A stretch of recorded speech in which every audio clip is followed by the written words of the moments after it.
चलिए स्टूडेंट, आज हम बात करेंगे एरिथ्रोपोइसिस के बारे में। एरिथ्रोपोइसिस के नेक्स्ट टॉपिक में हम लोग डिस्कस करेंगे। इससे पहले वाले लेक्चर में हम लोग देखा था कि किस तरह आरबीसी का ओरिजिन, डेवलपमेंट एंड मैच्योरेशन होता है बोन मैरो से। ये सारी चीज हम लोगों ने डिस्कस कर लिया था पिछले वाले लेक्चर में। ठीक,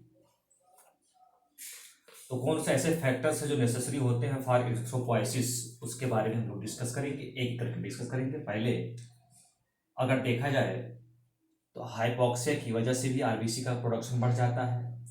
थायरॉक्सिन हार्मोन अगर हमारे ब्लड में ज़्यादा हो जाए तो उसकी वजह से भी, यानी हाइपरथायराइडिज्म केस में भी आरबीसी का प्रोडक्शन ज़्यादा हो जाता है, जिसको हम बोलते हैं पॉलीसाइथीमिया, है ना।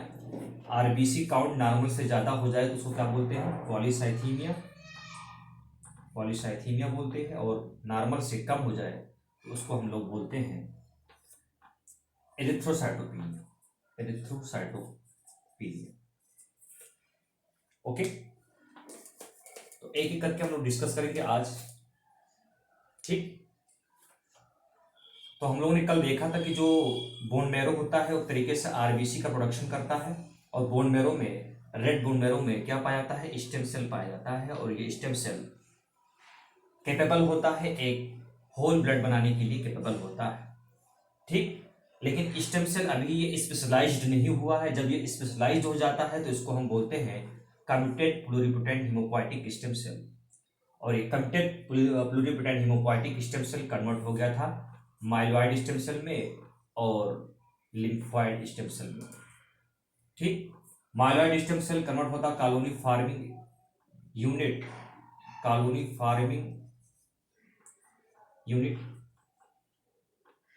ब्लास्टोसाइट। ठीक, और ये colony forming unit blastocyte convert हुआ था colony forming unit, colony forming unit erythrocyte, colony forming unit granulocyte, comma monocyte, colony forming unit megakaryocyte. तो किस तरह ये colony forming unit erythrocyte convert हो गया था एक मैच्योर आरबीसी में, वो कल हम लोगों ने देखा था। तो एरिथ्रोपोइसिस के दौरान जो स्टेजेस आते हैं, है ना, यानी देखा जाए जो स्टेजेस हैं, 6 स्टेज से ये होकर गुजरता है। Proerythroblast, then early normoblast, then intermediate normoblast, then late normoblast, then reticulocyte, then RBC. इसको शॉर्ट फॉर्म में इसलिए लिख रहा हूँ क्योंकि सारी चीज हम लोगों ने डिस्कस कर लिया था पिछले वाले लेक्चर में। ठीक है, वो आप देखेंगे तो आपको सब कुछ क्लियर हो जाएगा। ठीक, तो हाइपोक्सिया की वजह से, क्योंकि हमारे बॉडी में कभी कभी क्या होता है कि ऑक्सीजन का रिक्वायरमेंट ज़्यादा हो जाता है। तो ऑक्सीजन का रिक्वायरमेंट ज़्यादा होने की वजह से, है ना, ब्लड में ऑक्सीजन की कमी होने लगती है। क्योंकि अगर सेल बहुत ज़्यादा ओवर एक्टिव हो जाए, जैसे हम लोग जब एक्सरसाइज करते हैं या इमोशनल कंडीशन में जाते हैं या हमारा सिंपैथेटिक नर्वस सिस्टम बहुत ज़्यादा एक्टिवेट हो जाता है, तो उस समय हमारी जो सेल है वो ऑक्सीजन को ज़्यादा लेने लगती है, जिसकी वजह से हमारे ब्लड में ऑक्सीजन की कमी होने लगती है, जिसको हम बोलते हैं हाइपोक्सिया। और हमारी किडनी में एक तरीके से,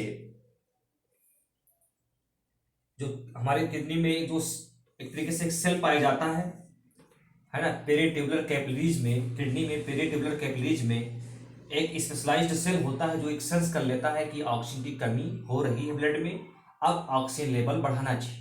तो किस तरह ये ऑक्सीजन लेवल ब्लड में बढ़ाता है? क्योंकि ऑक्सीजन जो कैरी होता है वो हीमोग्लोबिन के द्वारा होता है, और हीमोग्लोबिन आरबीसी में प्रेजेंट होता है। अगर आरबीसी का नंबर हम ब्लड में बढ़ा दें तो ऑक्सीजन की कमी पूरी हो जाएगी। तो किस तरह ये मैकेनिज्म चलता है उसी के बारे में हम लोग डिस्कस कर रहे हैं, और कौन से ऐसे फैक्टर्स हैं जो आरबीसी को बनाने में मदद करते हैं। ठीक है, एक एक करके सीखिए।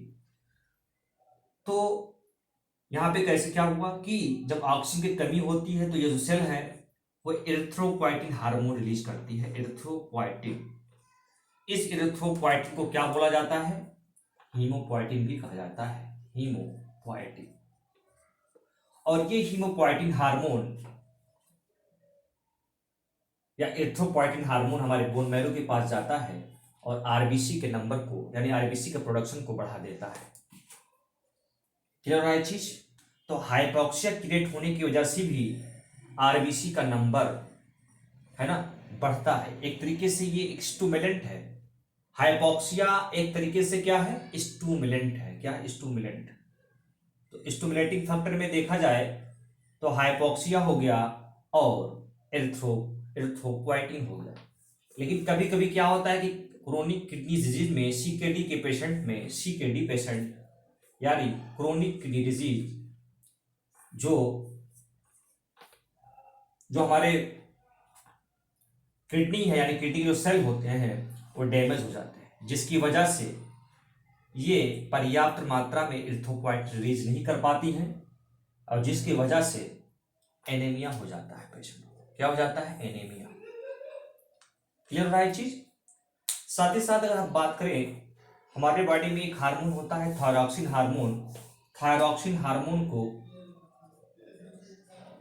हार्मोन को टेट्रा आइडोथायरोनिन कहते हैं। टेट्रा आइडोथायरोनिन यानी T4 हार्मोन, क्योंकि इसके पास 4 मॉलिक्यूल्स ऑफ आयोडीन होता है। फिर बात करें थायराइड हार्मोन यानी दूसरा जो होता है उसको हम बोलते हैं ट्राई आइडोथायरोनिन। इसको हम T3 इसलिए बोलते हैं क्योंकि इसके पास 3 मॉलिक्यूल्स ऑफ आयोडीन होता है। और जो T4 T3 है एक तरीके से हमारे बॉडी में मेटाबॉलिज्म को रेगुलेट करता है। यह हमारे लोअर नेक यानी थायराइड ग्लैंड से रिलीज होता है। एक तरीके से बटरफ्लाई टाइप का एक ग्लैंड पाया जाता है लोअर नेक रीजन में, ट्रेकिया के जस्ट सामने यानी एंटीरियर पोर्शन पे। तो एक तरीके से ये T3 T4 हार्मोन रिलीज करता है। जो T3 T4 हार्मोन है ये एक तरीके से TSH से रेगुलेट होता है, थायराइड स्टिमुलेटिंग हार्मोन। और ये थायराइड स्टिमुलेटिंग हार्मोन हमारे ब्रेन में एंटीरियर पिट्यूटरी से रिलीज होता है। हमारे ब्रेन में एंटीरियर पिट्यूटरी से रिलीज होता है। और जो TSH है ये TRH हार्मोन से रेगुलेट होता है। इसका फुल फॉर्म है TRH का, है ना, थायरोपोइटिन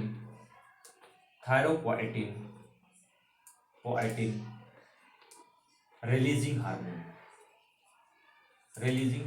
थायरोपोइटिन रिलीजिंग हार्मोन। ठीक है। लेकिन अगर हमारे बॉडी में जरूरत से ज्यादा T3 T4 है तो क्या होगा? TSH का लेवल घट जाता है। लेकिन अगर T3 T4 का लेवल हमारे ब्लड में ज्यादा है ना, तो TSH घट जाता है। लेकिन अगर T3 T4 हार्मोन का लेवल कम हो जाए ब्लड में तो थायराइड स्टिमुलेटिंग हार्मोन का लेवल बढ़ जाता है, क्योंकि T3 T4 जैसे ब्लड में कम होता है ये TSH हमारे पिट्यूटरी ग्लैंड से रिलीज होता है और थायराइड ग्लैंड के पास जाता है और कहता है भैया ब्लड में T3 T4 हार्मोन जो मेटाबॉलिज्म हार्मोन है वो कम हो गया है ना, तो एक तरीके से वो रिलीज करवाता है। क्लियर है चीज? लेकिन ऑलरेडी अगर T3 T4 हार्मोन हमारे ब्लड में पर्याप्त मात्रा में है तो TSH का लेवल कम होता है, नॉर्मल होता है। ठीक। तो जब T3 T4 हार्मोन हमारे ब्लड में ज्यादा हो जाए, है ना, तो उसको हम बोलते हैं हाइपरथायरॉयडिज्म। और हाइपरथायरॉयडिज्म के केस में भी पॉलीसाइथीमिया देखा जाता है। क्या देखा जाता है? पॉलीसाइथीमिया। तो जो हमारा T4 हार्मोन है एक तरीके से क्या है? स्टिमुलेटिंग फैक्टर है। यानी किस तरह ये आरबीसी के प्रोडक्शन को बढ़ाता है, मैंने आपको बताया कि किस तरह ये बढ़ाता है। जाहिर सी बात है जब T3 T4 बढ़ेगा हमारे ब्लड में तो मेटाबॉलिज्म बढ़ेगा, और जब मेटाबॉलिज्म बढ़ेगा तो क्या होगा? ऑक्सीजन का कंजप्शन बढ़ जाएगा, तो ब्लड में क्या होगा? ऑक्सीजन की कमी होगी। तो ऑक्सीजन को कैरी कौन कराता है? हीमोग्लोबिन कराता है। हीमोग्लोबिन किस में होता है? आरबीसी में होता है। ठीक। तो आरबीसी को प्रोडक्शन को बढ़ाने के लिए ये एरिथ्रोपोइटिन यानी किडनी जो है वो एरिथ्रोपोइटिन हार्मोन रिलीज करती है और ये एरिथ्रोपोइटिन हमारे बोन मैरो के पास जाकर आरबीसी के प्रोडक्शन को बढ़ा देती है। तो इस तरह थायरॉक्सिन हार्मोन भी एक तरीके से क्या करता है? ये स्टिमुलेटिंग फैक्टर है। अगर हम बात करें हेमेटोपोइटिक ग्रोथ फैक्टर की बात करें, है ना, तो एक तरीके से क्या है? आरबीसी के यानी अगर हम लोगों ने देखा था कि स्टेम सेल को हम लोग क्या कहते हैं, प्लूरिपोटेंट हीमोपोएटिक स्टेम सेल भी बोलते हैं या incomplete pluripotent haemopoietic stem cell कहते हैं। लेकिन जो प्लूरिपोटेंट हीमोपोएटिक स्टेम सेल है ना, इसकी प्रोलिफरेशन में कुछ ग्रोथ फैक्टर्स होते हैं, यानी हेमेटोपोएटिक फैक्टर्स, ग्रोथ फैक्टर है ना, हेमेटोपोएटिक ग्रोथ फैक्टर्स होते हैं जो एक तरीके से इसके प्रोलिफरेशन में मदद करते हैं, है ना। तो वो कौन कौन से ऐसे फैक्टर्स हैं, कौन सा ऐसे फैक्टर्स है, लाइक अगर बात करें तो जो इंटरल्यूकिन 3, इंटरल्यूकिन 6 एंड इंटरल्यूकिन 11, ये एक तरीके से साइटोकाइंस फैमिली से बिलोंग करती है, साइटोकाइंस फैमिली से बिलोंग करती है। एक तरीके से ये ग्रोथ फैक्टर है जो हमारे आरबीसी के प्रोलिफरेशन में मदद करती है। Interleukin 3, interleukin 6, interleukin 11। अगर इंटरल्यूकिन 3 की बात करें तो ये टी सेल से रिलीज होता है। इंटरल्यूकिन 6 की बात करें तो ये मैक्रोफेज से रिलीज होता है, मैक्रोफेजेस। और इंटरल्यूकिन 11 ऑस्टियोब्लास्ट से सिक्रेट होता है। कहां से? ऑस्टियोब्लास्ट से। ठीक है, क्लियर हुआ ये चीज। तो स्टिमुलेटिंग फैक्टर में हम लोग ने देखा कि हाइपोक्सिया एक तरीके से स्टिमुलेटिंग फैक्टर है, थायरॉक्सिन भी एक तरीके से स्टिमुलेटिंग फैक्टर है, और कुछ ग्रोथ फैक्टर्स हमारे बॉडी में पाए जाते हैं जो साइटोकाइंस फैमिली से बिलोंग करती हैं, like interleukin 3, interleukin 6 and interleukin 11। ठीक है ना, एक तरीके से प्लूरिपोटेंट हीमोपोएटिक स्टेम सेल पाया जाता है, उसको इसके प्रोलिफरेशन में ये मदद करती है। और कुछ रॉ मटेरियल भी होते हैं जैसे like vitamin B12, vitamin C, vitamin E, ये भी एक तरीके से रिस्पॉन्सिबल होता है ना, आरबीसी के प्रोडक्शन में ये रिस्पॉन्सिबल होता है।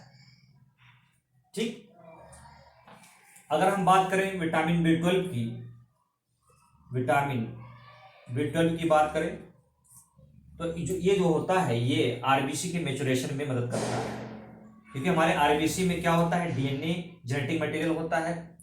यानी अगर हम स्टार्टिंग स्टेज की बात करें, आरबीसी की स्टार्टिंग स्टेज यानी प्रोइथ्रोब्लास्ट की बात करें तो उसमें क्या होता है, जेनेटिक मटेरियल डीएनए। तो इसके डीएनए के सिंथेसिस में ये मदद करता है, यानी डीएनए जो होता है वो कन्वर्ट होता है आरएनए में, तो उसके सिंथेसिस में ये मदद करता है विटामिन B12, एक तरीके से मैच्योरेशन में मदद करता है।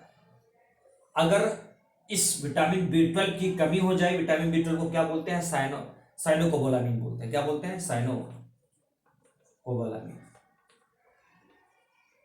अगर इस विटामिन B12 की हमारे डाइट में कमी हो जाए तो आरबीसी का मैच्योरेशन नहीं हो पाएगा, और आरबीसी का अगर मैच्योरेशन नहीं हो पाएगा तो ये इमेच्योर आरबीसी ब्लड में आते ही, ब्लड स्ट्रीम में आते ही हमारे छोटे से छोटे ब्लड कैपिलरीज भी फंस कर टूट जाएंगी।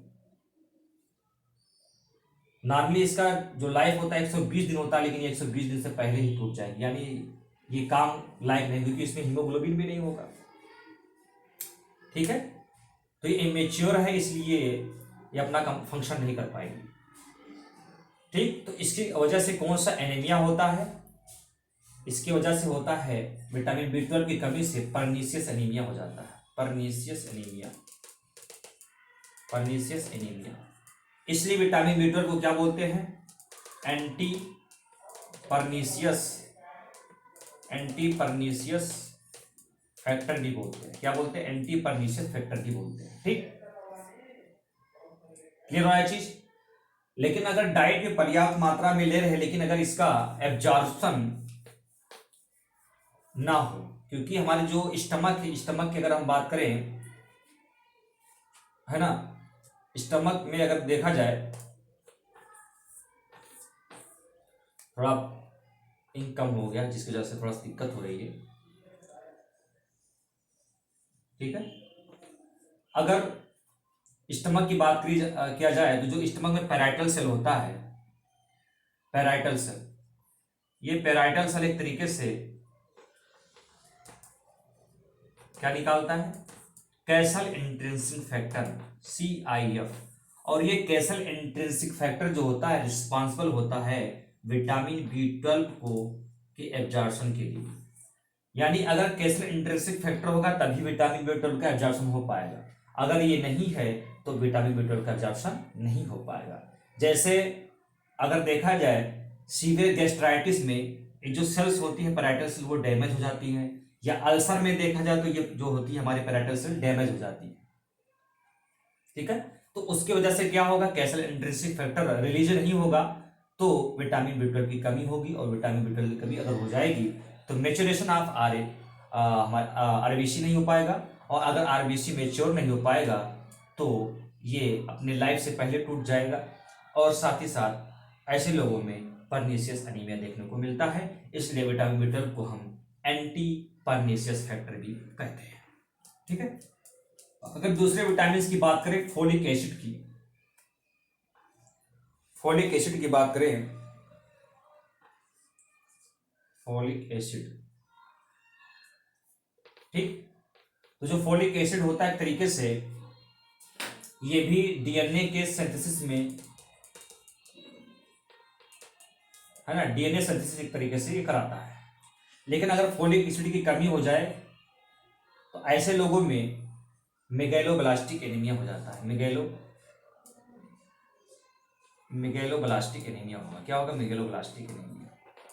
क्यों होगा, क्योंकि अगर डीएनए का सिंथेसिस अगर नहीं हो पाएगा तो आरबीसी का मेच्योरेशन नहीं, सॉरी हाँ, आरबीसी का मेच्योरेशन नहीं हो पाएगा, और अगर आरबीसी का मेच्योरेशन नहीं हो पाएगा तो इमेच्योर आरबीसी, है ना, का फॉर्मेशन होगा, जिसकी वजह से क्या होगा, ऐसे लोगों में मेगैलोब्लास्टिक एनीमिया हो जाता है, यानी साइज बड़ा ही रहता है।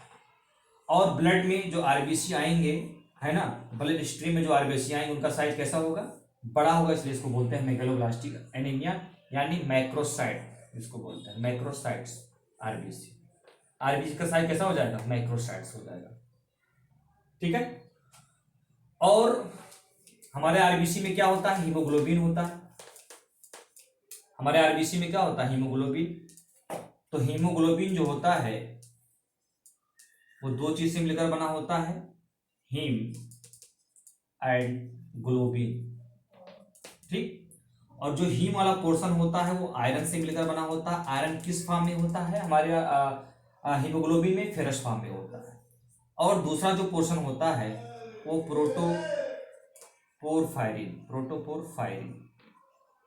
ये प्रोटोपोरफायरिन जो होता है वो 4 पायरॉल रिंग से मिलकर बना होता है, 4 पायरॉल रिंग। ठीक है,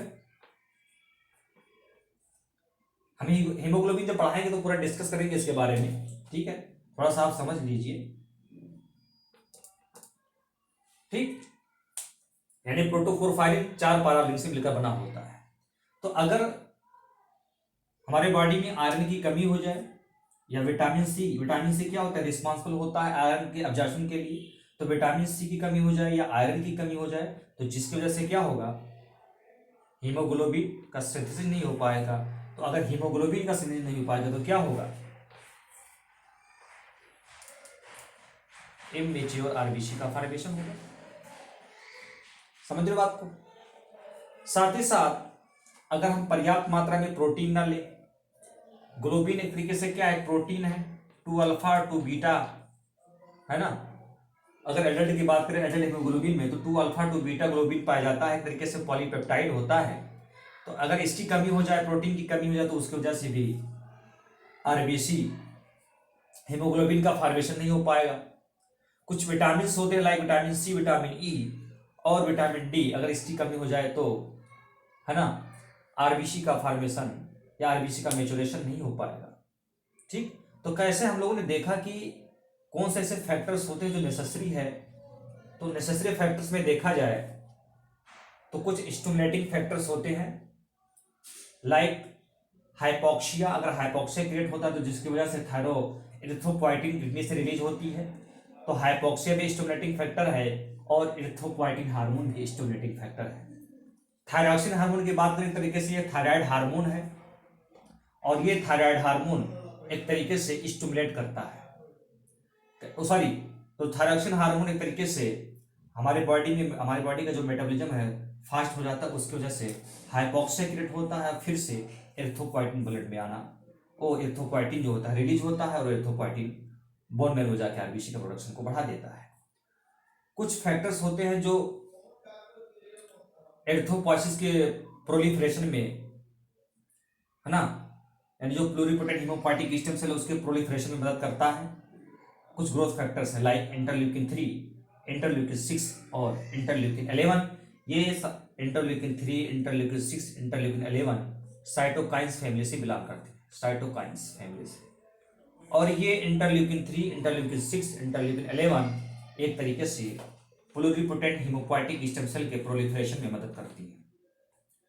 इंटरल्यूकिन 3 की बात करें, इंटरल्यूकिन 3 तो टी सेल से रिलीज होता है, इंटरल्यूकिन 6 माइक्रोफेज से रिलीज होता है और इंटरल्यूकिन 11 ऑस्टियोब्लास्ट से रिलीज होता है। कुछ विटामिन होते हैं जो हमारे आरबीसी के मैच्योरेशन में मदद करती है, लाइक विटामिन B12 यानी इसको साइनोकोबालामिन भी कहते हैं, जो हम डाइट में लेते हैं। इसका काम क्या है, ये डीएनए का सिंथेसिस को बढ़ावा देता है, यानी एक तरीके से डीएनए कन्वर्ट इनटू आरएनए हमारे आरबीसी में। ठीक, अगर इसकी कमी हो जाए, डिफिशियंसी हो जाए तो पर्निशियस एनीमिया हो जाएगा। इसलिए ऐसे विटामिन B12 को, इस विटामिन B12 को क्या बोलते हैं, एंटी पर्निशियस फैक्टर भी बोलते हैं। साथ ही साथ अगर हम डाइट में तो ले रहे हैं लेकिन इसका एब्जॉर्प्शन नहीं हो रहा है, क्यों नहीं हो रहा, क्योंकि सीवियर गैस्ट्राइटिस है या अल्सर है या गैस्ट्रेक्टोमी है ना, तो उस केस में क्या होता है, कैसल एंट्रेसिस फैक्टर रिलीज नहीं होगा तो हमारे ब्लड में विटामिन B12 नहीं जा पाएगा, यानी उसका एब्जॉर्प्शन नहीं हो पाएगा। तो विटामिन B12 को एब्जॉर्ब करने के लिए कैसल एंट्रेसिस फैक्टर होना जरूरी है।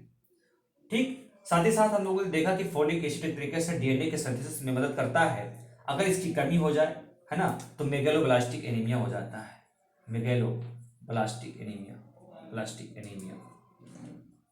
ठीक, यानी जो आरबीसी का साइज कैसा होगा, वो मैक्रोसाइट्स होगा, मैक्रोसाइट्स, मैक्रो एंड एनाइसोसाइट्स के बारे में हम लोगों ने डिस्कस किया था पिछले वाले लेक्चर में। फिर आयरन, क्योंकि हीमोग्लोबिन के फॉर्मेशन के लिए आयरन का होना जरूरी है, प्रोटीन्स का होना जरूरी है, ग्लोबिन्स का होना जरूरी है। कुछ विटामिन जो होते हैं, vitamin C, vitamin E, vitamin D, जो आरबीसी के मेजोरेशन के लिए जरूरी होता है। आज हम लोगों ने इतना देखा, कल हम हीमोग्लोबिन के बारे में डिस्कस करेंगे। अभी हम लोगों ने थोड़ा सा बेस लिया कि हीमोग्लोबिन का जो स्ट्रक्चर होता है कैसा होता है, बाकी हम लोग नेक्स्ट लेक्चर में देखेंगे। आप लोग हमारे साथ बने रहिए और, है ना, सीखते रहिए। Thank you very much.